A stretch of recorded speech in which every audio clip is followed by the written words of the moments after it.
हो जाती है और नीचे से फिर एक हो जाती है। ये इस प्रकार की फली,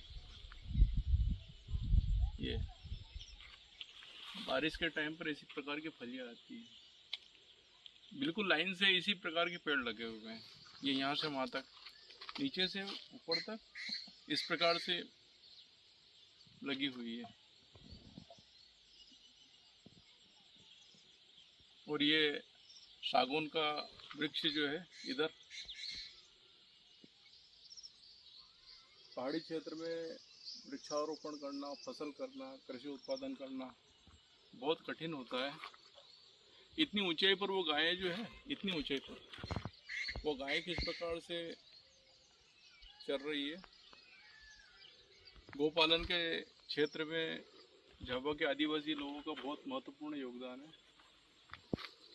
पर्यावरण के लिए वो बिना किसी के स्वयं प्रेरणा से अपना कार्य कर रहे हैं। असमतल भूमि पर किस प्रकार से खेती की जाती है, ये देखिए। ये यहाँ से अब ये देखिए किस प्रकार से उन्होंने हल चलाया होगा, किस प्रकार से बुआई की होगी। बिल्कुल ऐसे खेत कहीं पर भी कोई समतल जमीन नहीं दिखाई दे रही है। ये इधर भी इसी प्रकार से। और वो जो स्थान दिख रहा है वो कोई लोक देवता का स्थान दिख रहा है जहाँ पर झंडियाँ लगी हुई है। हमें आज यहाँ पर आकर के अत्यंत आनंद की अनुभूति हो रही है।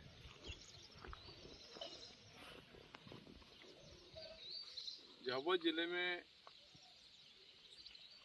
कोई गांव नहीं होते, झाबुआ जिले में कोई गांव नहीं होते। यहाँ पर फलिए होते हैं। यहाँ पर जिसको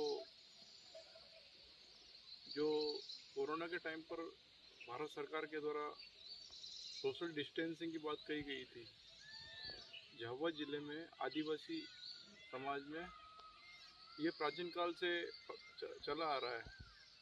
इनके घर आसपास नहीं होते, दूर दूर होते हैं। देखिए एक मकान उधर है, उससे दूरी पर दूसरा मकान, फिर तीसरा मकान, ये चौथा मकान। इन मकानों के बीच में इतनी दूरी होती है कि बीच में 2-4 खेत हो जाते हैं। प्रत्येक खेत पर एक मकान।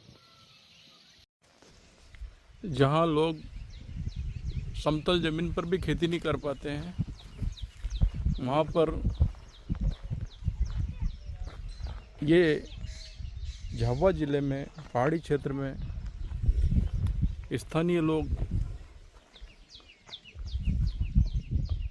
इस प्रकार की भूमि पर भी खेती कर रहे हैं। देखिए ये फसल लगी हुई है मक्का की।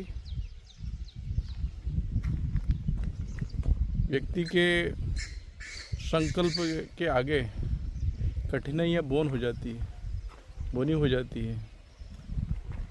ये इस प्रकार से कोई कल्पना कर सकता है कि इस प्रकार की खाईनुमा जमीन पर भी खेती की जा सकती है। एकदम से गहराई की ओर जाती हुई जमीन।